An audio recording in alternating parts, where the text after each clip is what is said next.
What is going on, Movie Meals? Movie Meals, welcome to the Movie Meals podcast. I guess that's what it's being called. Got a few things we just want to, every week, Kyle and I want to sit down. We love the conversation of just what's going on in the world of movies and entertainment. I'm fresh out of Top Gun, so I'm raring to go, as patriotic as I might ever be. Excited. But we're going to talk about just some of the news that's happened over this week. You can, this is exclusive to Patreon at the $1 tier if you want to watch full episodes. Some clip outs will just be on the YouTube channel of maybe some of the highlights.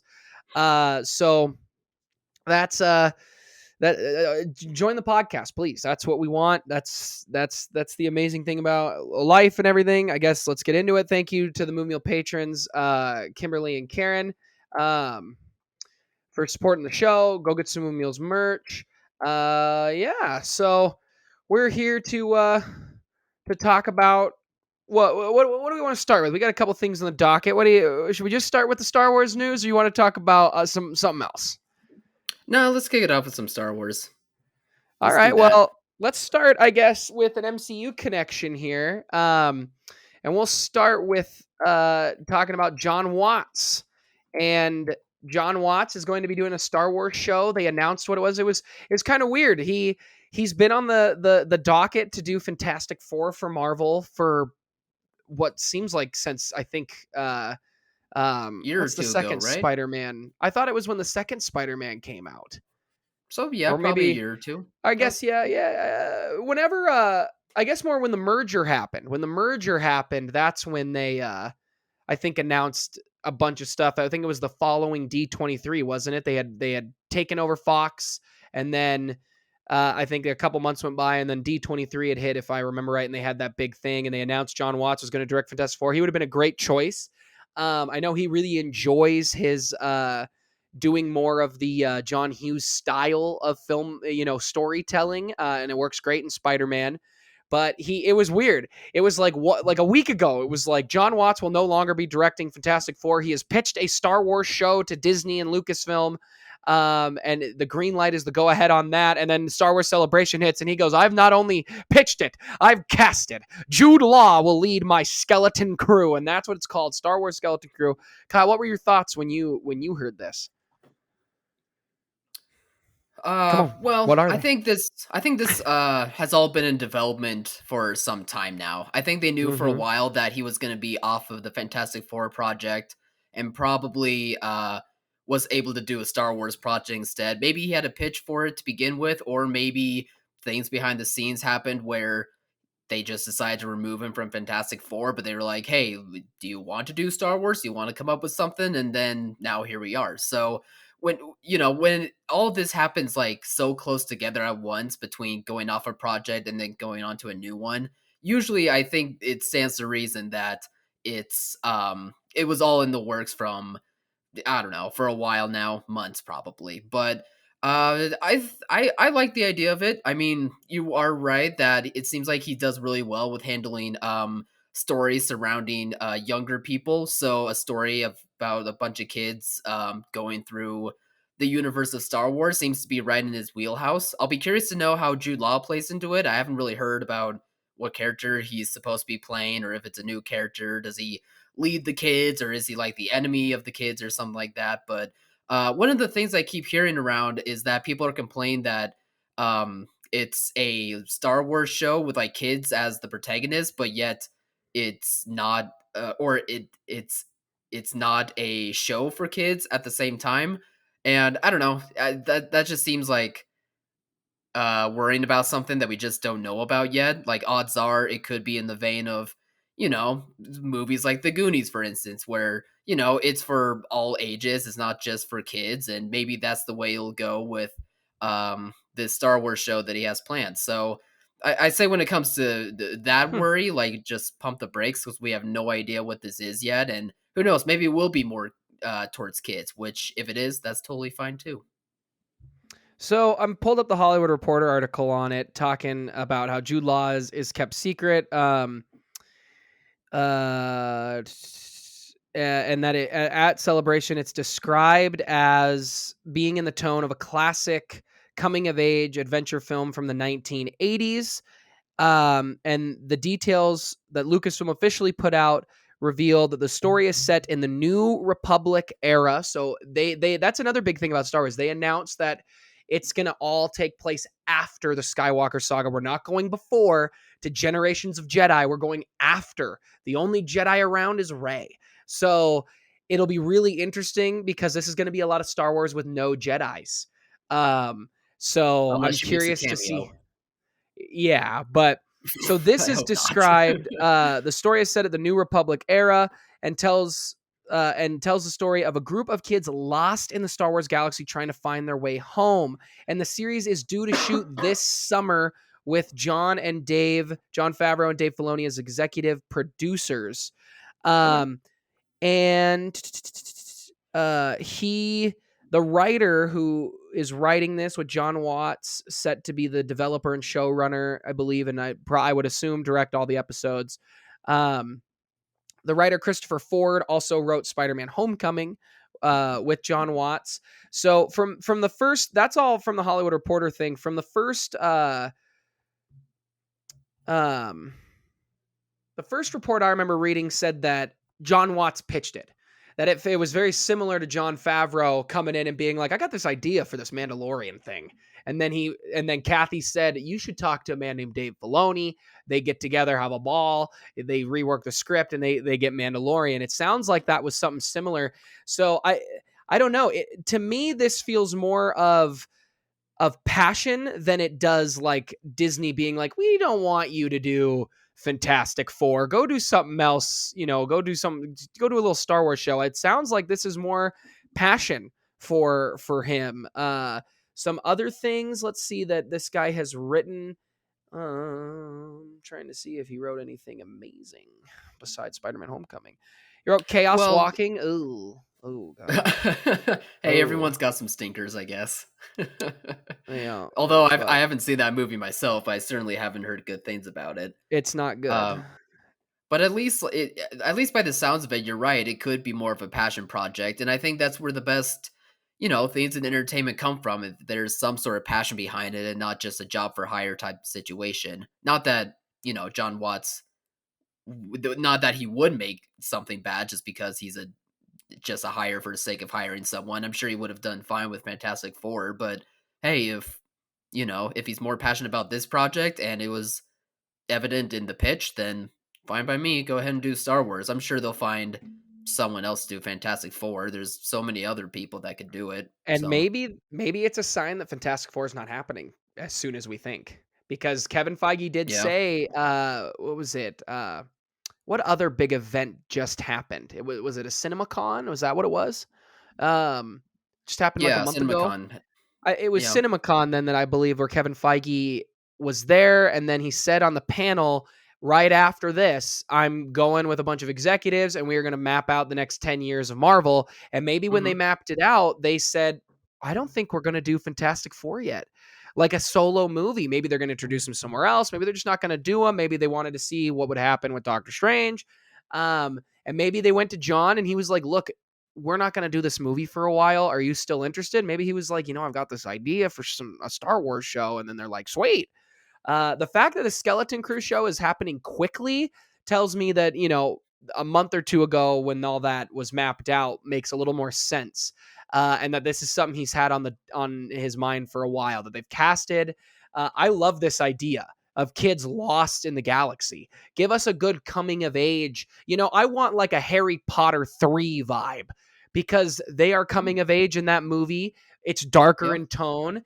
I think that's the vibe you try to aim towards. And I think this idea of a couple teenage kids lost in the galaxy where they're not sure how to get home would be very, very cool. You could run into maybe a minor fun character here and there. We could introduce new characters. That would be really cool. And maybe Jude Law is the guy who finds them and is trying to help them along the way. Maybe they're high profile. Maybe it's about Broom Boy, and this is a few years later. He's grown up a little bit. So.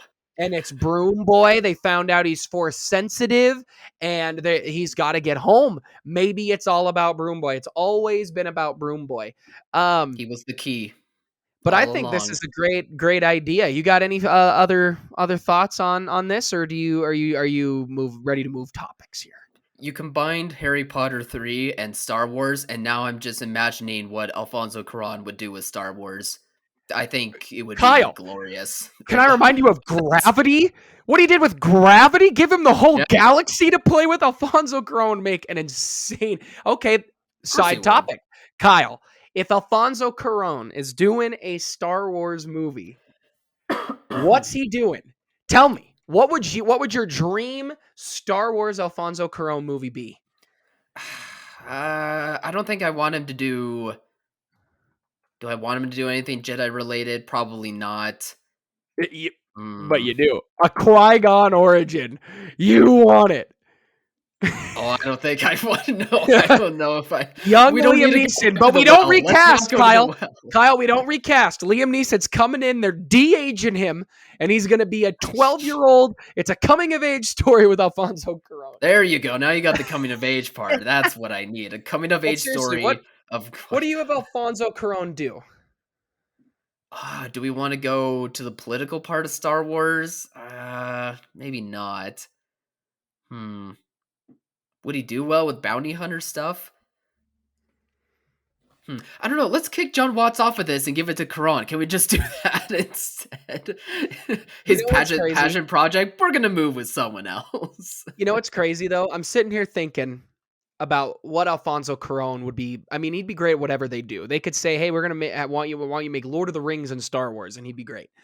But if he could do anything, we talked about this with Marvel a while back, and in one of our reviews, I think for Moon Knight, might have been for Hawkeye, about I think it was Hawkeye.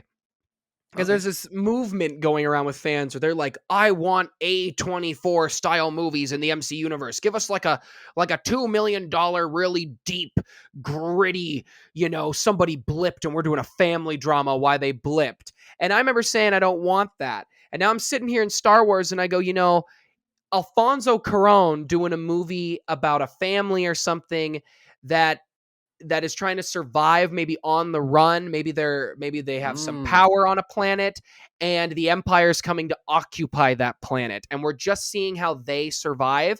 I think that's a little bit more in that A24 style vein that I think some influencers have gotten at, but not actually doing that by doing it a little bit different, because I think that'd be kind of cool. You know what I mean? Like Alfonso Yeah. Cuarón having like, I don't know, maybe a family has some power and they say no to the Empire, and the Empire just says, all right, we're going to wipe you off the face of the planet. And now they're running around their own planet just trying to survive and escape. And maybe, at the end, Alfonso Cuarón only has like the young boy who then reaches for a broom, but it's too far and the Force brings it near. And Broom Boy 2 is back, baby. Electric Boogaloo. I wonder if something like that, Broom Boy 2 Electric Boogaloo, you heard it here first. Kyle, we're writing the show. We're pitching it to Hollywood. This is our passion project. Something like that might be kind of cool. Thinking along the lines too of this on the run thing. How cool would it be if John Watts took a little Catch Me If You Can influence? What if we got a Catch Me If You Can in the Star Wars universe? They're bouncing from planet to planet with somebody chasing after them. That would be interesting. Yeah. Yeah, I'd be down for that type of it kind of sounds like that's what that show is that they're what was it exactly, like exploring planets or they're escaping from someone? I'm sure they For John easily could Watts, be. Yeah, in the John Watts show, I'm I sure think that. they're lost. They're trying to get home. I think they're trying to get Oh, to their poor home kids. planet and they're bouncing around on other planets. Gotcha. I'm sure someone's gonna. There has to be some sort of conflict outside of them being lost. I'm sure that we could get like a Catch Me If You Can esque show. What would be cool is if maybe the Empire, it takes place. I guess this is the New Republic. So maybe what it is maybe it was kids who were taken to join the First Order. Maybe at some point we learn that, since Daddy Palps is back, that maybe he was trying to get his army even bigger than it was before, and they went to the point where they're just forcing children. I mean, I guess we knew that with Finn. Finn says, I was taken from a family I never knew. Maybe it's following that, and it's going to be kids at the fall of the First Order in this New Republic, and they were just starting their training, they were just taken from home, and maybe they go into an archive, they see, oh, we're from this planet, we need to get there, and that's the journey of this show, is how do we get there. Maybe that's something that they're trying, but yeah, I don't know. I'm just excited. I like John Watts. He's made 3 great Spider-Man movies. He has not made a bad movie in the MCU. I don't see why he's going to make a bad show, but yeah, you got any other things there, pal? You look deep in No, thought. I just enjoy listening to you. You have No one the most does. majestic voice. Surprising. Hey, you could be my wingman anytime. Well, Top Gun. You did see Top Gun. I love Top Gun. That review will be coming soon. So let's move on to the other big piece. I think the biggest piece of media, and I'm really excited to talk about this, actually, is Taika Waititi was announced a year or so ago that he was going to be doing a Star Wars movie. And immediately then everybody who hated Star Wars was like, okay, I will like Star Wars again. I'm just waiting for the moment that it is Taika Waititi that does it. Like, that's literally what the entire universe did. We don't know much about it. We don't know if he was asked. We don't know if he pitched. We know he's a big nerd. He's a big film geek. He's a funny dude. He writes really funny scripts. But it sounds like this is what's going to be what is on the docket for late 2023. And it's his next project now that Thor's pretty much, Thor has just got to be doing some basic stuff right now. So if they start filming by the end of the year, they could have the movie out by Christmas next year.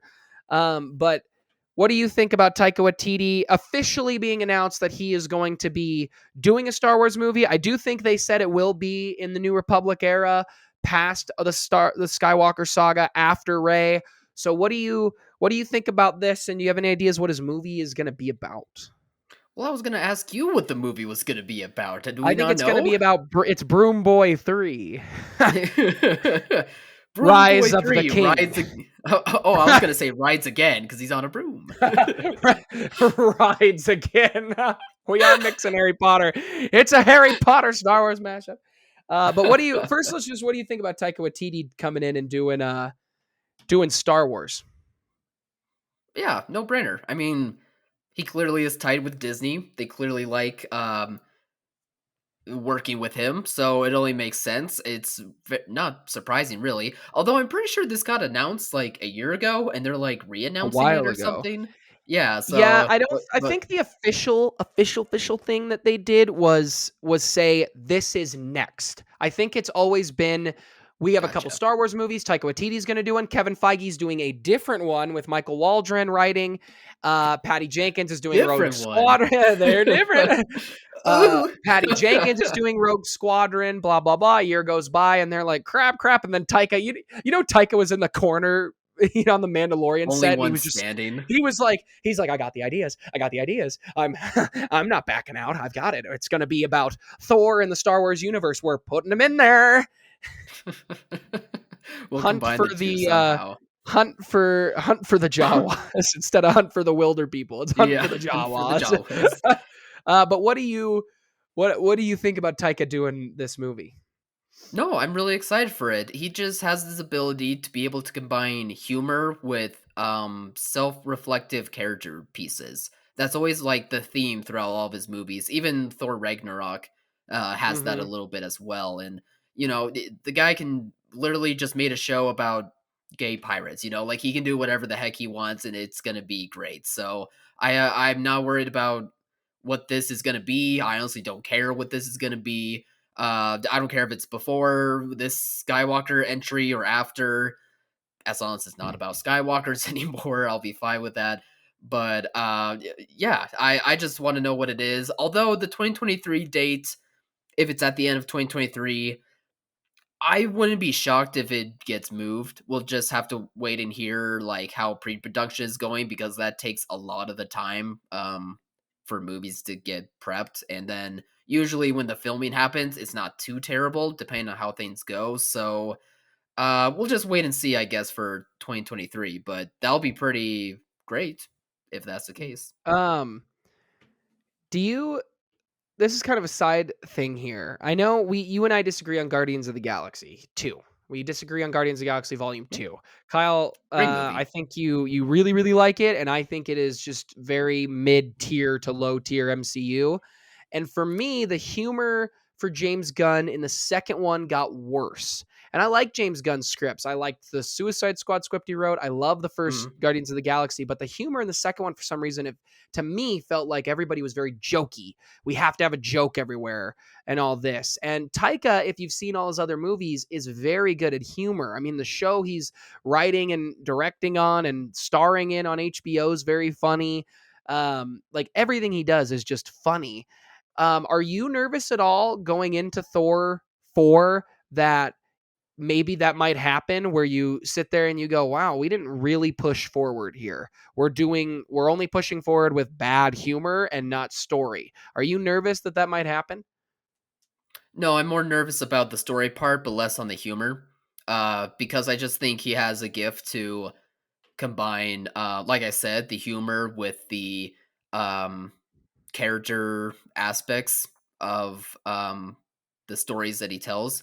So that part is just what I would like to see, because we're coming around to Thor 4, and I'm just wondering what more are we gonna do with Thor, and I'm just curious on that part. But when it comes to utilizing sense of humor, no, not really. And if it is a little bit jokey, well, that's kind of what MCU tends to do here and there, so it wouldn't be too surprising. But yeah, I'm not worried about that aspect though.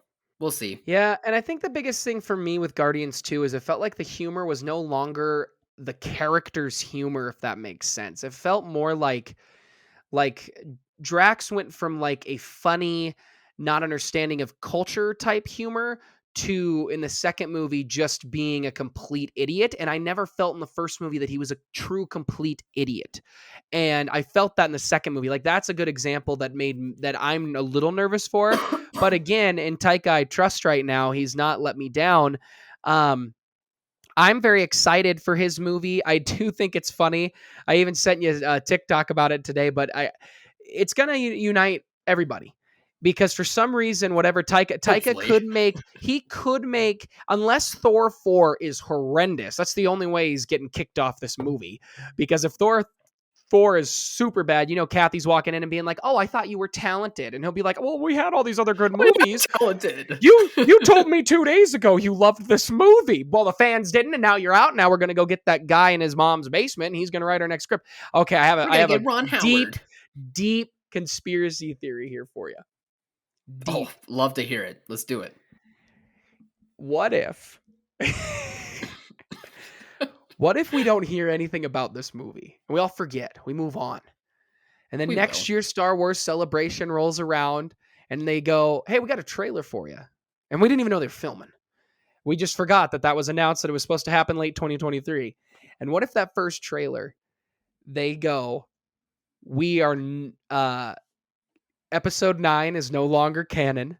Taika Waititi came to us and said that he had a way to fix it, that he wants to end the Skywalker saga the right way, and everybody secretly came back and filmed a new episode 9, and we just all said no to JJ." And I'm only asking because people have believed that this might actually happen, that they will retcon the first 3 movies. I'm just tossing the last one at you. So I'm just tossing the last one at you. I think they keep 7 and 8, but I want to know now, a year in advance, if that happened, and that's what they announced that the movie was. How do you feel? How do you feel? What goes through your head right away? I'll be shocked that Disney actually did that, but it wouldn't happen. It's not going to happen, but like I think about it and I go, I think I would be obviously excited. How could you not be? Because The Rise of Skywalker, I think more than even The Last Jedi, is universally like truly considered just a very bad movie. I think it's pretty much always on the bottom 3 of pretty much everybody's lists when you compare them to all the other movies. And I mean, everybody would be excited. They'd be like, "Well, I want to see what his version of that would have been." I doubt that's happening. It's probably going to follow a bunch of Jawas. Like, let's be honest. He could do that. He could make a movie about Jawas. I'm I'm not even kidding. And maybe it's just because Kyle and I were talking about this. None of our friends watch our show. Our YouTube channel, let alone the exclusive Patreon show. None of them watch. But our friends, like Kyle and I were texting about it, our friends have been driving us nuts in the movie world lately because of just some of the hot takes that have been flying around here. And so I've gotten to the point where like some of our friends will be like, this is one of the worst things of writing or cinematography or performances ever. And I hated the movie because of that one thing. And only in this movie, I hated it. Hated it. And then I just think if Taika Waititi made a truly bad movie in Star Wars and it had horrible dialogue, if he purposely made a bad movie, it would be universally loved. He's to that point right now. Could you imagine if Taika did that? If he made a bad Star Wars movie on purpose, like to mess with everybody? Man, I don't know. I mean, Taika is pretty beloved, but the power of anger in a fandom can Mickey really Mouse, outweigh. Hey, the mouse is about to enter the public domain in a couple years. He's going to be free pickings. The mouse will no longer have power. It'll only be Goofy. This is Gorsh. Who would have known? Goofy overtook the power. Goofy, no. Goofy just it's my time. Goofy's voice just does a Naruto change, and he's like Gorsh, and then he goes, "I have arisen." Anyway, what were you gonna say? I was just gonna say, like, as much as everyone knows how beloved Taika is, like the power of anger within a fandom will drive anyone. I mean, they got mad at Lucas. They got mad at George Lucas, and he started the whole thing, you know. And they came around, but it's true. No one is safe in whoever makes Star Wars anything. They're not safe. Not even Taika. So, can I ask you as a casual Star Wars fan? Yeah. Because you've expressed on the channel that Marvel you've lost the magic a little bit, you feel like. The excitement, the feeling of really wanting to see the next thing. Yeah. So now I've got two questions because another one just popped in my head. One, there's an influencer who is popping up everywhere as a huge Marvel guy, and I think he's probably a cool dude, but I just can't handle his takes. But he talked about how he thinks Phase 4 is awful because even though he likes all the movies, it's awful because they're not connected in the way that they used to be. Do you think that's the problem with the MCU? Kind of. That they're not connected in the same way, with all the after credit scenes being all connected and weaving together the stories. You think that's the issue? Because that's what he was saying. I think when it comes to what was done previously, the after credit scenes, for the most part, always felt linear towards the end goal. Like, if they weren't setting up like what the next movie is going to be or the next two movies are going to be, we at least know what the end game is going to be. Like, Thanos is the end game. Whereas here in Phase 4, so far, what I've noticed is that they're teasing like what's to come, but it feels scattered. Like, it doesn't feel like one has to do with the other. And it seems like they're really and obviously there's a plan. There is a plan, and we'll see it eventually. But right now, the excitement of those after credit scenes, I feel, are not there anymore, because now it just feels like random appearances of some famous person being like, "Hey, look at me," and they jump off to that point, and then the same thing happens in another movie, and then they're jumping off to that point, and it doesn't feel as linear, if that makes sense. Do you think it's going to Secret Invasion? A lot of people think that because the Secret Invasion, if correct me if I'm wrong, I don't know as much as you, that it is a mashing of universes where it creates this big battle domain and they all fight for top universe or whatever. And a lot of people think that's what's being teased, that the end of Loki, the end of what happens just in Spider-Man and in Doctor Strange are showing us that an incursion event's going to happen. And that they're going to have just the next Avengers is going to be like a big team up to go fight another team from a different universe. Do you think that's what they're actually teasing? I have no idea what they're teasing, because I have no idea what the end goal is. So I have no idea. And is that what Like, bothers you? and nothing to me feels like it's leading towards secret wars, secret invasion, whatever it was that people are suggesting. But I don't know what else. I just don't know. I have no idea what it could be. So you're just mad you don't get what you want, right? You don't know what Oh dinner yeah, is exactly. tonight, That's so what. you're losing your mind, right? Right? You woke up this morning and you didn't get told that you're having cheesy noodles for dinner, and so now you're just in a cranky mood. Is that where the magic is gone?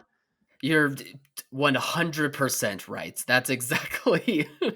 So that was my first question. My second question now Mhm. brings it to Star Wars. As a casual Star Wars fan, do you think that Star Wars has also lost its magic? And you maybe you weren't as affected with the magic of Star Wars growing up. I mean, I know obviously I was, but do you think? Because a lot of our friends were saying just the other day, watched the first episode of Obi-Wan, and they were like, Star Wars is awful. And to some credit, I think there are parts of that are true, and I think there are parts that are very much not true. But also, those friends have been saying that since The Last Jedi. I've heard the same thing over and over. They just pick the new property to complain about. But do you think that that's actually happening in Star Wars? Do you think Lucasfilm and Disney is the big problem, and this cow has been milked, and we're that's it? What do you think?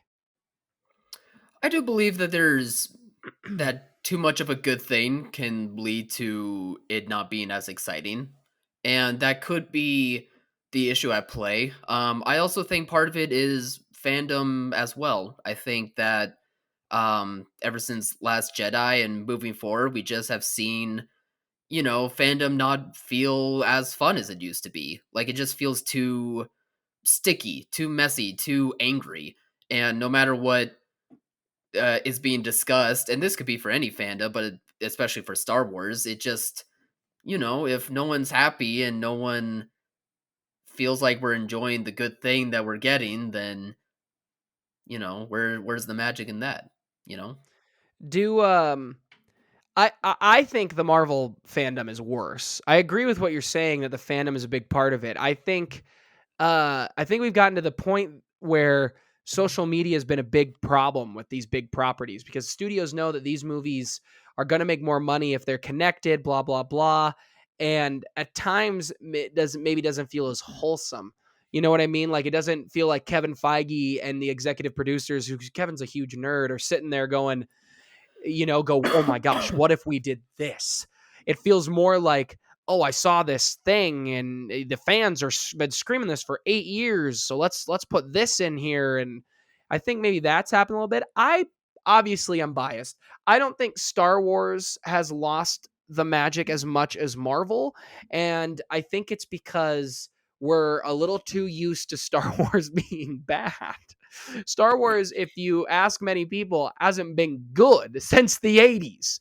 So, Hmm. um, in the 2000s, we were kids and we watched bad movies and then created our own worlds. And it's a different universe than all the others because it did come out so long ago, and then George brought it back 20 years later. And I do miss that magic of when will we see a Star Wars movie. Honestly, if they just kept doing fun little Star Wars shows, and then Taika's movie was even pushed another year, so it was a good 3-4 years before movies, would be cool, I think. Because it'll feel like Star Wars is back. But I also think the fan bases have become too picky. I think the social media ground of this is what I want, and there's now 1,000 people doing what we're doing on a podcast and talking about what we want, and we're going to be mad if we don't get it. And I think there's a lot less walking in without your bias anymore. I try my best to leave it at the door. I think there are times I do it great, and I think there are times I probably don't do it as well. But I think for the majority and average of the time, I tend to leave my bias at the door. Um, and with Boba Fett, I enjoyed Boba Fett for what it was. It's not a great show, and I get why it's very hokey and weird. But like I enjoyed certain aspects, and I try to look at the glass half full. Not the best show. I don't recommend it to people. I think Obi-Wan is already night and day better than Boba Fett. Um, but do you think that that's it? Is it's that maybe that social media is just the biggest victim, and now everybody's got a platform, and everybody's trying to figure. You've been big on this too, where everybody's been trying to figure out what's going to happen before it happens, so they can be right instead of that. It's I want to be right, and if I don't get it, I hate it because I want what I wanted. Kind of mentality. Is that really what you think is happening here? Yeah, and I mean, it's just because it's a new generation coming in, a new generation that's grown up with social media, a new generation that's grown up with, Star Wars and Marvel stuff all year, all the time. It's always Mm-hmm. constant. It always is high quality. There's always that high expectation, and I think over time, like it just has been a greed sort of thing, and we're part of the problem too. Like we, even with my complaints, like I do sound greedy. I hear it, but I do think there's a part of that too. Greedy.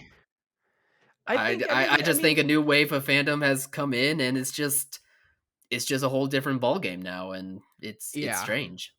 I try my best too when I'm watching a movie that if I walk in, especially these big projects, these universe movies, and when I walk in and if in the first 20 minutes it's something I didn't expect, I try not to go, I hate that. I Sure. try to go, huh, and I think about it. And I feel like there's a lack of that at times of thinking about it, and giving it its true, you know, justice. Why does, like a friend of ours didn't really like Multiverse of Madness, but he could only tell us one thing he didn't like, and it was one line. I never heard any other reason why we didn't like it. It was just that one line. And I love this friend. And you know who I'm talking about. One of the smartest guys you'll ever meet. He knows film inside out and backwards better than me. I love hearing his opinions, but every now and then, him and some other people I know, or I just see just from randos on the internet, they don't give me a lot of reasons why they don't like something. They say they find one little thing they didn't like. It reminds me of The Last Jedi. Bombs dropped in space. This movie is horrible. And it's like, calm down, dude. Like, it's a sci-fi movie. Mm-hmm. Thoughts on any of that? It just kind of seems like it's a mixture of emotion and not knowing about film criticism and what you're supposed to criticize within film. Like there's a fine line between having a critique within a film and it's rightfully due in its opinion as well, but it's rightfully due, and it's another thing where the emotion comes into it and it's not really a critique. It's just your expectation on an emotional level. Does that make sense? Yeah, I do. I think that makes a lot of sense. Okay. Um, Another thing I thought of, and I tossed it in our little chat here with our notes at the bottom, is something I thought about during the trailers for Top Gun. And when I brought up Taika Waititi, I think this is a really interesting conversation. So I'm skipping the other ones and we're moving those topics to another podcast day because the topics you come up with, Kyle, are ridiculously bad. No, I'm just kidding. I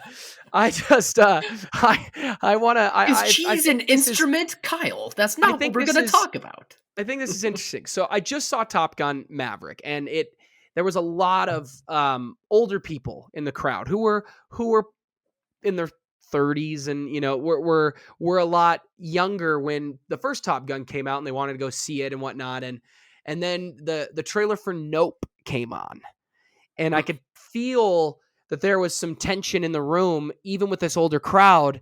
And when it ended, it didn't feel like, ugh. It felt like, okay, like people were interested from a much older crowd. And I thought that was interesting. And That's then I good. started to think to myself, who really are the directors alive right now, young ones, newer directors who are the actual stars of their movies still. Because back in the day, when Spielberg put out a movie and his name came on it, you went and saw the new Spielberg movie. There's a reason he's the GOAT. I think Tarantino has reached that. I think he has reached it more so in the mid 2000s through now, up through Yeah. the what's it? The Hollywood movie. Oh, I can't think of Once the Upon a title. Time in Hollywood. Once Upon a Time in Hollywood. I do think because he makes so few movies that helps with the magic of him, even if people don't love Mm-hmm. it. So Sure. I don't think he counts. I think he's been around and he is one of those stars. I don't think he counts today, right now, in what I'm about to propose here. But who Okay. are those directors that you think truly can sell the movie on their own? That when it says directed by whoever, do people go, and I you can't count Nolan either. I think you take Nolan out because I think Nolan's been doing it for 10 plus years and we know he sells a movie. That's why I'm asking you now, because that's the easy answer. I thought about that in the theater. I said, who's the Spielberg? And the first two names that came to mind were Nolan and were Tarantino. And I went, that's the easy answer because they are stars who are just entering the prime of being able to do this. I don't want guys who are already balling out. I want guys who are, you're like, ooh, I want the young guys. You know what I mean? Who are, because we've talked about directors that are good and we think are going to be Mm-hmm. upcoming great ones, but do they sell the movie? Who do you think? I got two that come to mind, and you mentioned one with Jordan Nope. Peele. Jordan I think Peele. that's completely true. I completely agree with you. Yeah, even though not as many people liked Us as Get Out, I still Mm-hmm. think Jordan Peele's name means something. And I think the other one that's going to be happening soon is Greta Gerwig. I think between Lady Bird and Little Ooh. Women, You and coming out here swinging. I I love that. I mean, I don't think many people are thinking about that name either, but I think it's gonna happen soon, especially if this Barbie movie actually works that she's making. Apparently, it's like God's gift to She's doing humanity. the Margot movie, Barbie movie? Yeah, she wrote it with her husband Noah Baumbach. I think that's who it But did was. she She's direct directing it? it. Yeah, she's directing it What? now.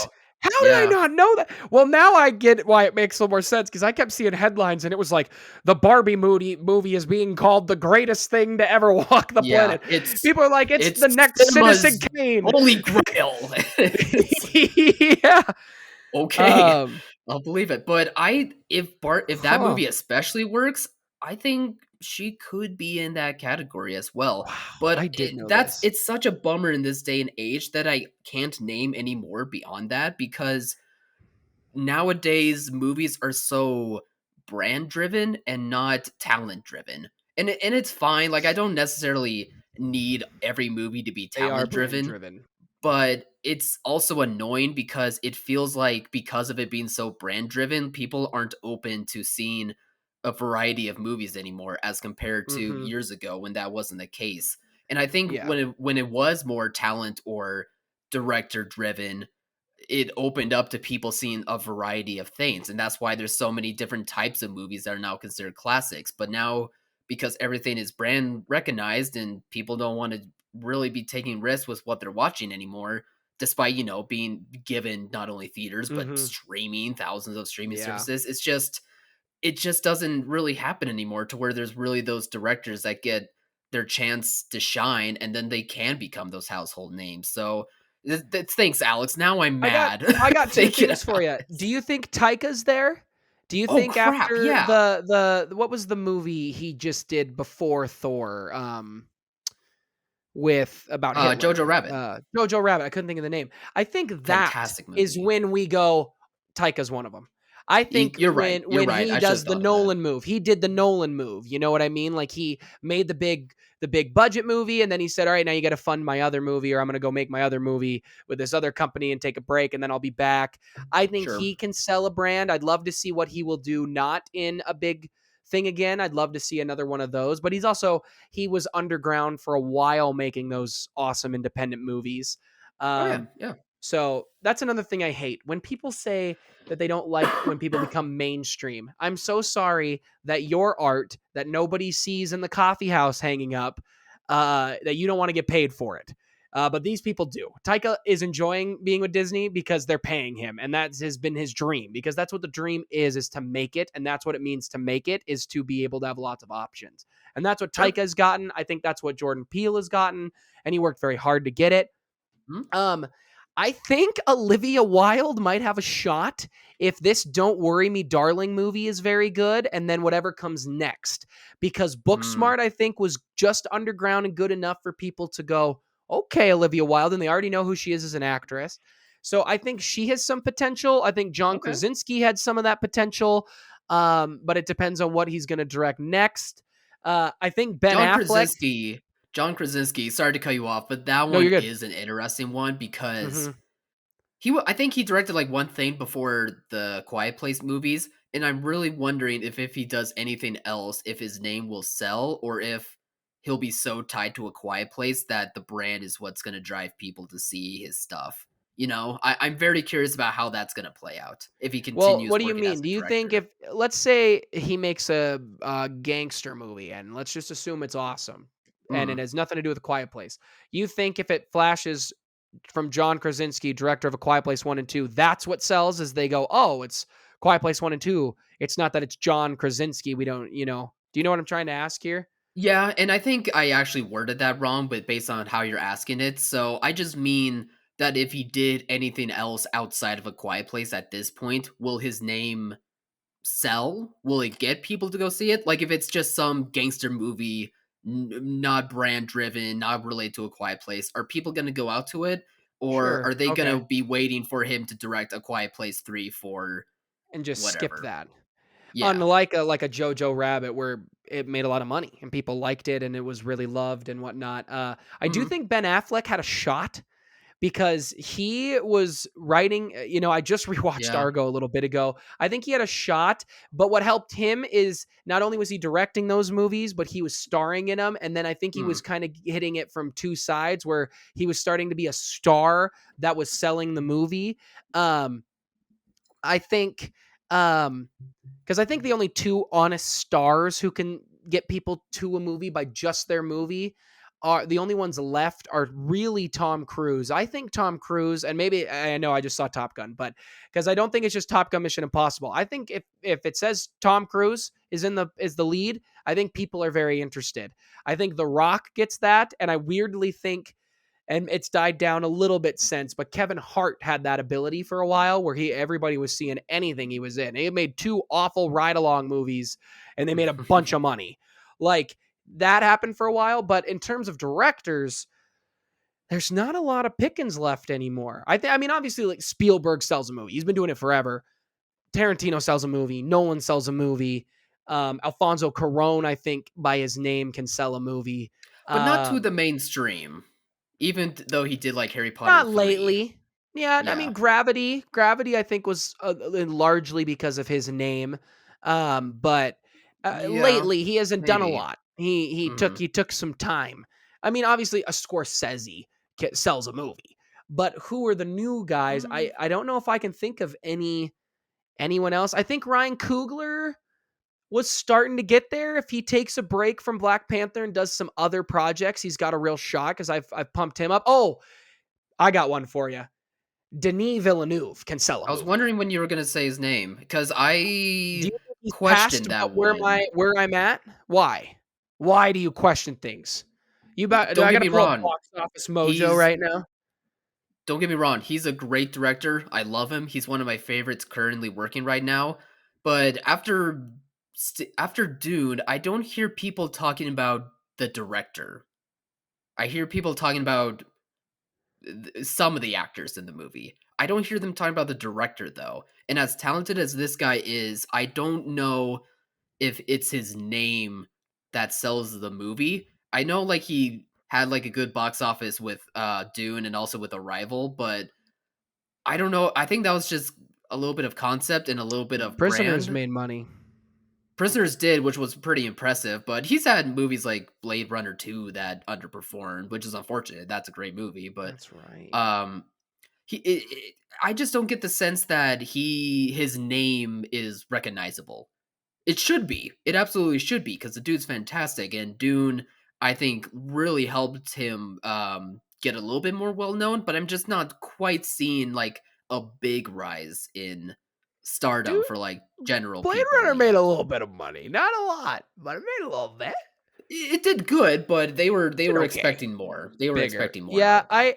I actually think Denis might not be in the category I'm talking about because I think Yeah. Jordan Peele, I think Denis' name sells a movie. I think Dune made more money because Denis Villeneuve did it. And I think people knew him from things. I think the sci-fi underground community knew him. Obviously, the book sells. That book is going to put people in the seats because it's just a known book. Sure. But I think Arrival was his big test of, yeah, I can sell a movie. Because I think people really did like Prisoners, even though it was very intense. But I think he's probably already past this entering prime conversation, because I think these should be directors who are entering their prime, not who are in it. And I would say he's in it. So I think if he put out a random movie about Jawas pooping on a Star Destroyer, I think people might go see it with his name attached. You know what I mean? Like, I think if he puts out Broom Boy 2 Electric Boogaloo, I think people do know his name well enough, at least. And maybe there's tiers to this. Maybe it's not that they know Denis Villeneuve, but they go, "Hey, he made Arrival," and people go, "Oh, okay, I'm in." Like, maybe he's at that level yet, or it's not, I know your name, but I know what you've done. So he is an interesting. He's an interesting one. I want him to be the household name, man. Like, we've talked about it like on a lot of videos. Like, that dude is just talented, and whatever he's made has been fantastic. I just don't get the sense that he's necessarily that household name, but I think you kind of described it well, to where if I name something of his, they might be like, "Oh, I've seen it," or "I've heard of it. I've heard that it's good." So, looking at another he's so sci-fi close guy, too. He's just so close. Looking at another sci-fi guy, I look at like Alex Garland, having just seen Men. Alex Garland's made some really good, deep underground sci-fi movies, but he's not even close to a household name. I wouldn't even put him in the category of me being like, "Oh, he made Arrival," or "Oh, he made the name was just in my head, Ex Machina," and people go, "What?" Yeah. You know what I mean? I think Denis Tell is them he made past some, Annihilation. People will be and then like, they'll be like, "What "Huh?" did you just say?" Remember, it was Natalie Portman in a bubble, and they'll be like, "What?" She was in a who? She's in Thor 4. I know she's in Thor 4. Taika Waititi's making Thor 4, and I love Taika Waititi. The director. But if he makes one more mainstream, here's final question as we end. Does Star Wars end up being the downfall of Taika? Do people hate Star Wars so much that they hate Taika because of it? Is that what happens? Taika makes an incredible Star Wars movie, but people, and I'm talking about the super strong, opinionated people who are just instantly will love his movie because they love him. Do you think maybe the hatred for Star Wars is bigger than the love for Taika? Yes. I kind of agree. Yes. I could totally see I could see Taika making just the coolest, funniest, just action-packed, heartfelt Star Wars movie, and people going, "No, I hate Star Wars and Disney." Blah, blah, blah. You know what I mean? I hope people who are listening to this don't feel like we're attacking fandoms, or like we're we are like a little bit. It's gotten yucking bad on their yum or anything, but we're just stating the obvious. Like, some of it has just gotten bad, has gotten toxic, and it does put a damper on things that we're supposed to like. When, like, you can disagree, you can not like things, but like, don't be annoying about it. No, I agree. I mean, tone it down a little. It's art. It's subjective. Everybody's opinion does matter. It's when when they're changing. Fans have only gotten one thing to change in a big movie that has been positive, and that was changing how Sonic the Hedgehog looked. Everything else, I was hoping you would say that one. Everything else has always resulted in a train wreck. Whenever you hear about producers getting too involved because fans are complaining on Reddit and on TikTok because they want to be right, that's when it turns into a problem.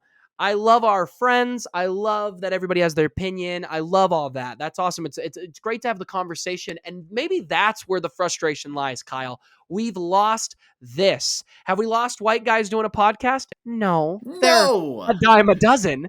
But what we have lost, I think, is honest conversation where you can get a little heated, you can have a little fun, you can laugh, you can get a little upset, but at the end of the day, you go, "But I still love you." You know what I mean? Like, I think we've lost that, and I think that's what has stunk more than anything else. Yeah, it's only right here on the Movie Meals podcast. Speaking of that, it's on Patreon. Thank you to the patrons. Go join. Remember, this is a $1 tier. All that stuff. I don't know. I'm lost my train of thought. Thank you guys for watching. This is the end of the show. We'll eventually get to the one topic Kyle's brought up for 2 weeks. It will happen. Doesn't matter. But guys, comment, like, subscribe, share, please share us around, all that good stuff. Thank you for listening. And as always, thanks for watching, Mom. See you guys.